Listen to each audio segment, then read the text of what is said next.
Hello friends, welcome back with another video. आज हम बात करने जा रहे हैं टॉपिक नंबर 13 के पार्ट 2 की। जो टॉपिक नंबर 13 है उसके पार्ट 1 में हमने एचसीएफ और एलसीएम का थ्योरेटिकल पार्ट सारा पढ़ लिया था। अब हम बात करेंगे कि जो आपके कॉम्पिटिटिव एग्ज़ाम्स हैं लाइक सीटेट एचटेट, उनमें किस तरीके से क्वेश्चंस आते हैं। तो इसमें मैंने काफ़ी क्वेश्चंस ऐसे लिए हैं जो आपके ऑलरेडी लास्ट ईयर एग्ज़ाम्स में आए हुए हैं। So let's start. Question number 1, 15, 25 व 60 का लघुत्तम समावर्तक गुणनखंडी विधि द्वारा ज्ञात करें। इसमें आपको गुणनखंड विधि बोला गया है। ऐसा कुछ ज़रूरी नहीं है कि ये तो हम जब हम थ्योरेटिकल पार्ट में लिखते हैं ना, जब एग्ज़ाम्स में जैसे हम किसी 10th class 12th class like इस तरीके से कोई एग्ज़ाम देते हैं, उसमें जो पैटर्न आता है हमें उसी से को फॉलो करना होता है। लेकिन ये ऑप्शनल है तो हम इसको किसी भी तरीके से कर भी सकते हैं। तो अब हम बात कर लेते हैं, अगर हम इसी विधि से करना चाहें तो क्या होगा। 15 के अगर मैं फैक्टर बनाना शुरू कर दूँ तो 15 के फैक्टर क्या हो जाएंगे। अब देखो 2 से डिवाइड नहीं हो सकता क्योंकि ये ऑड है, तो 3 5 ज़ा 15, 5 1 ज़ा 5। तो 15 के फैक्टर क्या हो जाएंगे, 3 × 5। सेकेंड हम बात कर लेते हैं नंबर की 25 की। तो 25, 5 5 ज़ा 25 एंड 5 1 ज़ा 25। तो फिर 25 के भी फैक्टर क्या हो जाएंगे, 5 × 5। अब हम बात करते हैं नंबर 60 की। अब 60 इवन है तो 2 3 ज़ा 6 0, 2 1 ज़ा 2 एंड 2 5 ज़ा 10, नेक्स्ट 3 5 ज़ा। क्लियर। तो हम यहाँ पे इसके 60 के भी फैक्टर लिख लेंगे तो क्या हो जाएगा, 2 × 2 × 3 × 5। तो आपसे पूछा गया है, इनका एलसीएम पूछा गया है। तो आपको पता है कि जो एलसीएम फाइंड आउट करते हैं हम इसको इस तरीके से भी लिख सकते हैं, 2 की पावर 2 × 3 × 5। तो जब हम बात करते हैं एलसीएम की, तो एलसीएम में हमें देखना है जो कॉमन नंबर है वो 1 टाइम लिखेंगे और जो कॉमन नंबर नहीं है उनको हम क्या करेंगे, अलग से लिखेंगे। तो ये आ जाएगा हमारा। तो ये इसमें देख हम चेक करते हैं, 2 की पावर 2 इनमें नहीं है तो हम यहाँ पे 2 की पावर पहले 2 ही लिख लेते हैं। क्लियर। अब हम बात करते हैं 3 की। 3 इसमें भी है, पावर 1 है 3 की, यहाँ पे पावर नहीं है कुछ भी, और यहाँ पे भी पावर कितनी है 3 की, 1 है। अब हम बात करते हैं नेक्स्ट नंबर की 5 की। तो इसमें देखो 5 की पावर कितनी है, 1। इस नंबर में 5 की पावर कितनी है, 2, और यहाँ पे 5 की पावर कितनी है, 1। तो जो सबसे बड़ी वह पावर होगी ना, हमें वो वैल्यू लेनी है। अब देखो यहाँ दोनों जगह 1 1 है, यहाँ पे कितनी है 2, तो हम यहाँ पे क्या ले लेंगे, 5 की पावर 2। तो अब इनको हम सिंपली सोल्व करेंगे, 2 2 ज़ा 4 × 3 एंड 5 5 ज़ा 25। तो 25 को जब 4 से मल्टीप्लाई करेंगे तो कितना आएगा, 100। 100 को 3 से करेंगे तो कितना आ जाएगा आपका, 300। तो चेक करते हैं हमारा ऑप्शन। तो ऑप्शन नंबर 2 हमारा क्या हो जाएगा, करेक्ट हो जाएगा। तो आपको ध्यान रखना है कि जब भी हम एलसीएम फाइंड आउट करते हैं तो जब बिगेस्ट पावर होती है किसी नंबर की, हमें वो राइट डाउन करनी है यहाँ पे। नेक्स्ट आ जाता है आपका question number 2, find out the LCM of 25, 60, 75 and 80। आप देखो 4 नंबर आपको एक साथ दे दिए हैं। तो मैंने आपको एक मेथड सिखाया था जो हमने सीखा था, भाग विधि यानी कि डिवीज़न मेथड। उस मेथड से हम इसको ईजिली कर सकते हैं। तो हम स्टार्ट करते हैं राइट डाउन करना। हमने कैसे लिखने हैं नंबर्स को, इस तरीके से, या तो आप कॉमा से सब्ट्रैक्ट इनको अलग कर सकते हैं या फिर आप डैश ऐसे डैश लगा कर भी इनको सेपरेट कर सकते हैं। तो 75 और जो लास्ट नंबर हमारा हो जाता है 80। तो अब मैं आपको इस रूल में क्या बताया था, इसका रूल क्या था कि आप ऐसी टेबल से डिवाइड करो कि जिसमें कम से कम 2 नंबर तो क्या हो, डिवाइड होते हों। तो अब देखो यहाँ पे 60 और जो 80 है दोनों ही क्या है, इवन नंबर है। तो हमें इसे इन दोनों में हम क्या लिख सकते हैं, इवन नंबर है तो हम 2 से डिवाइड कर सकते हैं। तो यहाँ आ जाएगा 25, ये हो जाएगा हमारा 30, 75 और ये हमारा हो जाएगा 40। तो अगेन देखो यहाँ पे 30 और 41 है, अगेन 2 से डिवाइड हो जाएगा, 25, 15, 75 और यहाँ पे आ जाएगा 20। अब देखो यहाँ पे ये सारे नंबर 5 से डिवाइड हो रहे हैं। तो अब हम बात कर लेते हैं यहाँ पे 5 से डिवाइड करने के लिए। तो हम इसको 5 से डिवाइड करेंगे तो क्या हो जाएगा, 5 5 ज़ा 25, 5 3 ज़ा 15, 5 1 ज़ा 5, 5 5 ज़ा 25 एंड 5 4 ज़ा 20। नेक्स्ट आ जाता है अगेन 5 से, 5 1 ज़ा 5, 3, 5 3 ज़ा 15 एंड 4। अब इसमें 2 नंबर आपको सेम दिखाई दे रहे होंगे 3, तो हम क्या करेंगे 3 3 1 ज़ा 3, 3 1 ज़ा 3, 3 1 ज़ा 3 और यहाँ पे आ जाएगा 4।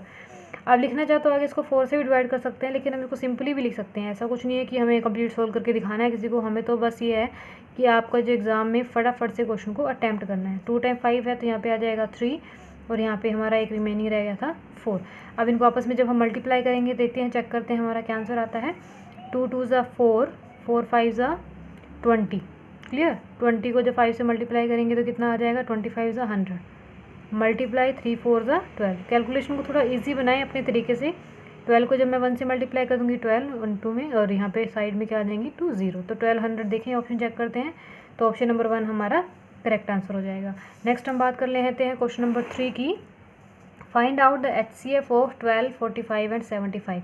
अब देखो इसी सम को अगर मैं डिवीजन मेथड से करना चाहूँ तो वो काफ़ी लेंथी हो जाएगा, तो अगर मैं इसको भी प्राइम फैक्टराइजेशन मेथड से सोल्व करूँगी तो बहुत ईजी हो जाएगा। तो पहले हम इसके फैक्टर बना लेते हैं 12, 45 और 75। 12 के फैक्टर बनेंगे तो क्या हो जाएगा 2 6 ज़ा 12 एंड 2 3 ज़ा, तो क्या हो जाएंगे 12 के फैक्टर 2 मल्टीप्लाई 3, तो मैं इसको क्या लिख सकती हूँ 2 की पावर 2 मल्टीप्लाई 3 की पावर 1।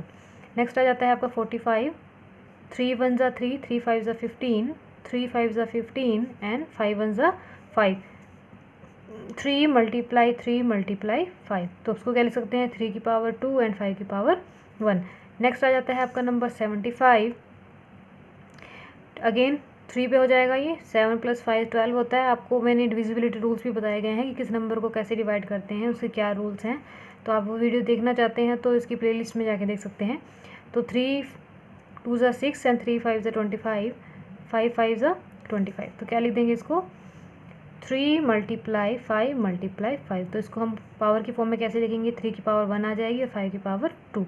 अब आपसे पूछा गया है HCF पूछा गया नंबर्स का, तो आपको पता है कि HCF जो हम फाइंड आउट करते हैं तो सबसे जो कम पावर होती हैं हम उसमें वो वैल्यूज़ लेते हैं और कॉमन होना चाहिए। अब हम बात करें 2 की पावर 2 की, अब इस किसी में भी 2 की पावर क्या है कॉमन आपको नहीं दिखाई दे रही। नेक्स्ट हम देख लेते हैं 3 की पावर 1, 3 की पावर 2 और 3 की पावर 1, तो ये हमारा एक तो ये आ गया 3 की पावर 1। अब चेक कर लेते हैं नेक्स्ट। अब देखो 5 फर्स्ट में नहीं है, तो आपका HCF क्या आ जाएगा इस क्वेश्चन का 3। तो इस तरीके से आपने क्वेश्चंस को सॉल्व करना है।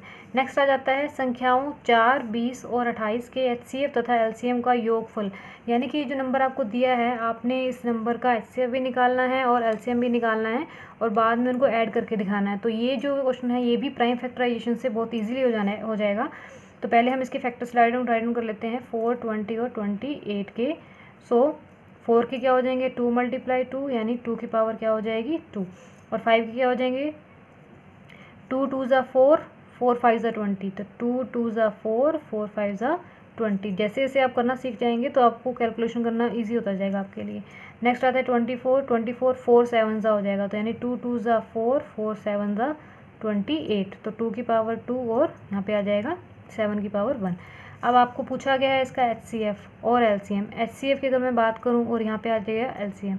HCF में क्या था कि जो कॉमन हो, अब देखो यहाँ 2 की पावर 2, 2 की पावर 2, 2 की पावर 2, तीनों में ही कॉमन है, तो ये हमारा आ गया HCF। अब देखो यहाँ पे 5 और 7 सिर्फ इन दोनों नंबर्स में है, तो हमारा ये आ जाएगा आंसर HCF कितना हो जाएगा 4।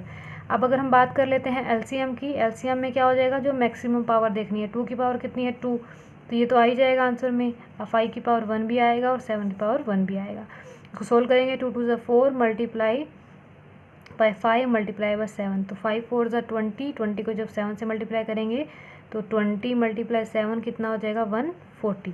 आपसे पूछा गया था इन दोनों को ऐड करने पे कितना आएगा, तो LCM प्लस HCF क्या आ जाएगा HCF प्लस LCM। HCF कितना था 4 प्लस LCM कितना है 140, तो आंसर कितना आ गया 144। Check out your options, option 1 2, option second is और करेक्ट आंसर। आई होप आपको समझ में आ रहे होंगे कि किस तरीके से क्वेश्चन आपको एग्जाम में करने हैं। तो ये थोड़े से जब आप प्रैक्टिस कर लेंगे ना तो इनकी कैलकुलेशन आप ये जो हमने यहाँ पे ऐसे करके देखा था प्राइम फैक्टराइजेशन, तो ये आप बहुत ईजिली सिंपल अपने माइंड में ही सॉल्व करके क्वेश्चन कर पाएंगे, लेकिन आपको उसमें प्रैक्टिस की ज़रूरत है। तो आगे हम बात कर लेते हैं क्वेश्चन नंबर 5 की। ये जो क्वेश्चन नंबर 5 है ये सीटेट जुलाई 2013 में एग्जाम में आया था आपके सीटेट में। तो इसमें क्या है दो संख्याओं का HCF 28। अब देखो इसमें आपको HCF दे दिया गया है, दो संख्याएं दी हैं जिसका HCF 28 है और इसका LCM आपको दिया गया है 336। यदि एक संख्या 112, यानी हमने संख्याओं को क्या लिया था AB, तो A को मैंने ले लिया 112, तो आपसे कहा गया है B फाइंड आउट करना है। तो जब मैंने आपको थ्योरेटिकल पार्ट करवाया था HCF और LCM का, तो उसमें मैंने आपको ये बताया था कि HCF multiply by LCM is equal to A into B. A into B हमारे क्या थे जो नंबर्स जिन दो संख्याएं हैं वो, और HCF जो आएगा और LCM जो आएगा अगर हम उन दोनों को आपस में मल्टीप्लाई करेंगे तो वो इन दोनों के प्रोडक्ट के इक्वल होगा। तो हम यहाँ पे ये फॉर्मूला अप्लाई कर देंगे। HCF की वैल्यू आ जाएगी 28 और LCM की वैल्यू आ गई 336। A की वैल्यू आपको दी हुई है 112 और B आपको फाइंड आउट करना है। तो बहुत सिंपल है, बी को फाइंड आउट करना है तो इसको यहीं एज इट इज़ रहने देते हैं। और 112 क्या है इसके मल्टीप्लाई में है, तो उधर जाके कैसा हो जाएगा, डिवाइड में हो जाएगा। 336 अपॉन में क्या आ जाएगा 112 इज इक्वल टू में क्या आ जाएगा आपका बी। तो अब हम इसको सिंप्लीफाई कर लेते हैं, कट करके देखेंगे कौन सी टेबल पे ये कट हो जाएगा। देखो 4 की टेबल पे हम 4 का रूल यहाँ पे अप्लाई हो रहा है। देखो यहाँ पे लास्ट में 12 है, 4 3 से 12 हो रहा है, तो यहाँ ये 4 से डिवाइड हो जाएगा।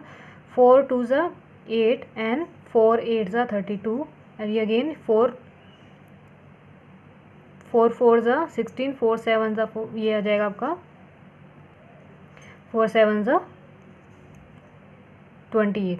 अब ये 7 की टेबल पे कट हो रहा है, 7 1 ज़ा 7 7 4 ज़ा 28। अभी देखो ये 4 से कट हो रहा है, 4 1 ज़ा 4 4 8 ज़ा 32 एंड 4 4 ज़ा 16। तो बी की वैल्यू आपकी कितनी आ गई 84। चेक करते हैं ऑप्शन नंबर 3 हमारा करेक्ट आंसर हो जाएगा। तो ये क्वेश्चन वो था जो हम ऑलरेडी एग्जाम में आया हुआ है आपके पहले। अब अगर हम बात कर लेते हैं नेक्स्ट क्वेश्चन की, क्वेश्चन नंबर 6 की, तो ये भी जो क्वेश्चन नंबर 6 है वो सितंबर 2014 में आया था। ये आया था आपका सितंबर 2014 में आया था आपका सीटेट में। इसमें दिया हुआ है दो अभाज्य संख्याओं x और y का एलसीएम, यानी कि दो संख्याएं हैं जिसमें आपको एलसीएम कितना दे दिया गया है 161 दिया गया है। तो 3y माइनस एक्स का मान आपको ज्ञात करना है और एक कंडीशन दी हुई है कि जो x है वो y से बड़ा है। तो पहले हम इसके फैक्टर बना लेते हैं 161 के। अब देखो 7 के 7 2 ज़ा 14 7 3 ज़ा 21, आगे किसी से भी डिवाइड नहीं होगा। तो ये हमारे दो नंबर आ गए 7 और 23, यानी कि ये वो दो नंबर आ गए हमारे पास। ठीक है, एक्स और वाई की वैल्यू आ गई। अब यहाँ पे देखो एक्स और वाई की वैल्यू कैसे पता चलेगा कि दोनों में से एक्स कौन है और वाई कौन है। आपको कंडीशन दी थी कि एक्स बड़ा है वाई से, तो ये हमारा जो 23 है वो एक्स हो जाएगा और ये हमारा क्या हो जाएगा वाई। अब हम कंडीशन में अप्लाई कर देते हैं, क्या आ जाएगा 3y माइनस एक्स, तो 3y के प्लेस पे क्या आ जाएगा 7 माइनस एक्स की वैल्यू कितनी है 23, तो 3 7 ज़ा 21 माइनस 23, सॉल्व करेंगे तो आंसर कितना आएगा -2। तो हमारी वैल्यू क्या आ जाएगी 3y माइनस एक्स की -2। Option number 2 is correct answer. Next हम बात कर लेते हैं क्वेश्चन नंबर 7 की। ये भी आपके सितंबर 2015 सीटेट में आया हुआ है।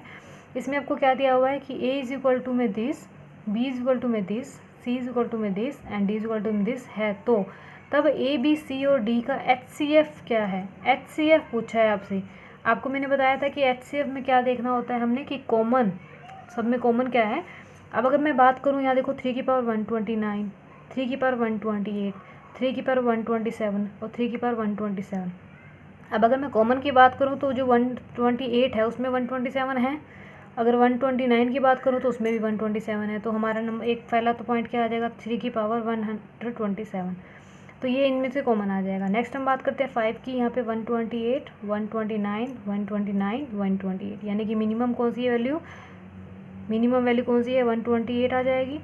और 7 की बात करें 24, 23, 21, 22, सबसे कम क्या है 21, तो यहाँ पे क्या आएगा 7 की पावर 21। अब चेक कर लेते हैं हमारा आंसर कौन सा है, 3 की पावर 127, 5 की पावर 128 एंड 7 की पावर 21। तो ऑप्शन नंबर 2 हमारा करेक्ट हो जाएगा। क्लियर। तो इस तरीके से आपके एग्जाम में HCF और LCM के रिगार्डिंग क्वेश्चंस आते हैं। आई होप आपको समझ में आ गए होंगे कि सारे वही क्वेश्चंस लिए हैं मैंने जो ऑलरेडी आपके एग्जाम में आए हुए हैं या फिर जो एग्जाम में आ सकते हैं, रिपीट भी हो सकते हैं, ऐसा कुछ नहीं कि रिपीट नहीं होते हैं। सो आई होप आपको क्लियर हुए होंगे point. So do watch my next video for more questions. Thank you and bye bye for now.